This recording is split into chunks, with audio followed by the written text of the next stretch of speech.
쌤, 우리 학교 시험범위 미쳤고요. 시험 일주일밖에 안 남았고요. 하필 책이 수능 특강인데 어떡하죠? 라는 학생들이 있지. 자, 고3 학생들이 지금쯤 이렇게 발을 동동 구르고 있는 학생들이 분명히 있을 거야. 분명히 영어 공부를 한 것 같은데 막상 시험이 일주일 남은 시점에서는 뭔가 해놓은 게 없는 것 같고 시험 범위를 보고 있으면 답답하고 그런 학생들이 굉장히 많이 있을 거야. 특히나 이 수능특강 교재 같은 경우는 학교별로 시험 범위 차이가 굉장히 많단 말이야. 어떤 학교 같은 경우는 수능특강 절반이 시험 범위인 학교가 있을 것이고 어떤 학교는 수능특강 책 한 권 자체가 시험 범위에 들어간 학교가 있단 말이야. 특히나 책 한 권이 시험 범위 학생들 같은 경우는 정말 밑을 노르시겠지. 그럴 때 선생님은 차라리 전체를 보려고 하지 말고 학생들이 할 수 있을 만큼 최선을 다해라 라고 말하고 싶지만 학생들이 웬일인지 이 시험 범위 전체를 포기하지 못하는 거야. 그래서 아무리 시간이 적게 남아도 이 시험 범위 전체를 다 보고 싶어요 라는 학생들이 굉장히 많아. 그래서 일단은 짧은 시간 내에 시험 범위 전체를 어떻게든 볼 수 있게 하고 최대한 성적이 나오게끔 할 수 있는 방법을 알려줄게. 1단계, 먼저 이 문제를 풀어볼 거야. 학생들에 따라서 시험이 얼마 안 남았는데 지금 문제를 풀고 있어요? 그러면 의미가 있을까요? 라는 학생이 있을 거야. 그런데 얘들아, 이 문제를 처음 본 학생이라면 이 문제를 한번 풀어보는 게 더 도움이 될 수 있어. 왜냐하면 사실상 학생들이 이 문제를 풀려고 했을 때 굉장히 많은 집중력을 발휘하거든. 그냥 내가 이 지문의 내용을 알고 얘를 읽어봐 라고 하면 좀 해이해지는 마음이 있어. 그런데 이 문제를 풀기 위해서 이 문제에 집중해서 이거를 읽어봐 라고 하면 생각보다 더 많이 애들이 집중한다는 거지. 그래서 차라리 선생님은 이 시점에서 이 문제를 풀어봤으면 좋겠어. 그리고 또 하나, 시험 문제를 풀 때는 약간 시간에 제약을 두는 게 좋아. 시간에 제한을 두지 않고 이 문제를 풀어봐 라고 하면 아이들이 천천히 문제를 풀고 있단 말이야. 이것보다는 시간 제약을 두는 거야. 예를 들면 여기 2페이지에 걸쳐 가지고 문제가 4개 나와 있단 말이야. 이 문제를 10분이라는 시간 제한을 두고 빠르게 풀어보는 거야. 그러면 어떻게든 10분 내에서 이 문제를 풀기 위해서 학생들이 최대한의 집중력을 발휘할 거라는 거지. 그래서 일단 문제를 풀어봐. 자, 그리고 시간이 얼마 남지 않은 이 시점에서 굳이 이 문제를 한번 풀어봐 라고 하는 이유가 있어. 그 이유가 뭐냐면 어떤 문제를 말이지 너희가 쉽게 읽히고 쉽게 풀 수가 있어. 그런데 어떤 지문 같은 경우는 도저히 이해가 안 되고 문제가 풀리지 않는 거지. 그래서 이 과정에서 너희가 쉬운 지문과 쉽지 않은 지문을 분리하는 거야. 예를 들어서 내가 이 지문을 풀었더니 이 지문이 쉽게 이해가 되고 쉽게 답이 나오고 쉽게 읽히는 거야. 그렇다면 그 다음에 할 게 있어. 쉬운 지문 같은 경우도 내가 쉽게 읽긴 하지만 내가 읽는 것이 정확히 맞는지는 알 수 없잖니. 그렇기 때문에 반드시 해설지를 보고 내용을 이해하는 거야.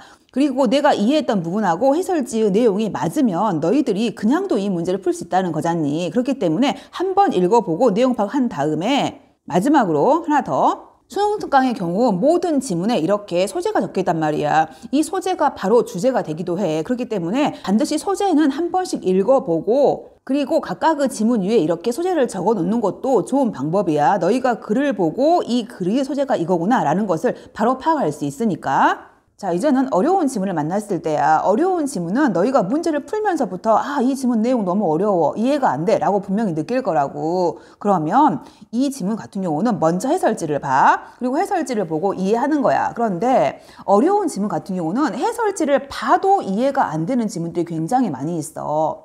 그런 경우에 너희가 시간 절약하기 위해서 어쩔 수 없이 인강의 도움을 받는 수밖에 없단 말이야. 그래서 인강을 통해서 내용을 이해하려고 하라고요. 인강을 볼 때도 너희가 처음부터 끝까지 얘를 다 보려고 하지 마시고 너희가 빠르게 해석해 나가다가 모르는 부분만을 얼른 보고 이해하는 거야. 최대한 시간을 절약하기 위해서 이 방법을 이용하는 거지. 그리고 인강 같은 경우는 EBS 주혜연 선생님 강의를 보면 이 선생님이 어려운 내용 같은 경우는 예를 들어가지고 자세히 설명해 주기 때문에 학생들이 이해하는 데 많이 도움이 될 거야. 특히나 마지막에 선생님이 이 전체 내용을 요약해 주는 부분이 있단 말이야. 그 요약해 주는 부분 같은 경우는 학생들이 꼼꼼히 봐줬으면 좋겠어. 자, 이런 식으로 첫 번째 문제를 풀어보고 너희가 문제를 푸는 과정에서 너희가 쉽게 이해할 수 있는 지문과 쉽게 이해하지 못하는 지문을 분리한 다음에 쉽게 이해하는 지문 같은 경우는 빠르게 해설지를 읽어보고 내가 이해했던 부분하고 해설지 내용이 맞는지 확인한 다음에 소재라던가 주제를 파악한 다음에 넘어가면 되는 거고, 어려운 지문 같은 경우는 해설지를 보고 한번 이해하려고 노력해보고 안 되는 경우는 인강을 이용하는 거야. 이렇게 했을 때 학생들이 빠르게 모든 지문을 한 번쯤은 보고 시험을 볼 수 있다라는 거야.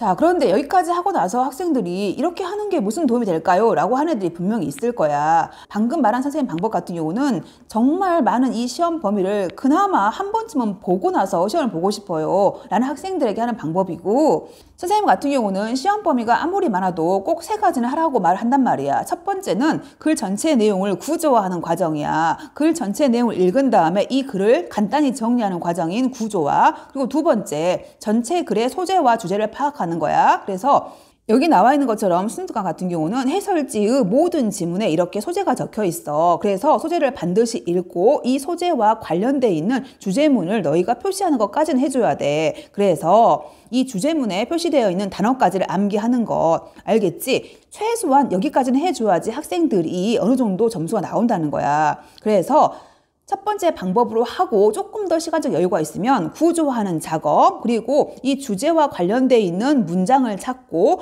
거기에 나와 있는 단어 중에서 모르는 단어가 없게끔 이 단어를 암기하는 것까지 이 세 가지만 해주면 좋겠어. 그러면 아까 첫 번째 했던 방법보다는 학생들이 시험 대비를 할 때 조금 더 많이 도움받지 않을까 싶어. 자, 오늘은 시험 범위는 많고 시간은 없고 마음은 급하고 뭘 해야 될지 모르겠고 하필 책은 수능 특강이고 이러한 학생들에게 그나마 시험 전까지 이 교재를 한 번쯤은 볼 수 있는 방법, 그리고 조금 더 효율적으로 공부하기 위해서 시험 전까지 학생들이 해야 할 세 가지까지를 알려줬단 말이야. 이 방법도 잘 이용해가지고 좋은 성적 거두길 바랄게. 모두 시험 잘 보길 바라고 영상 봐줘서 고마워. 안녕.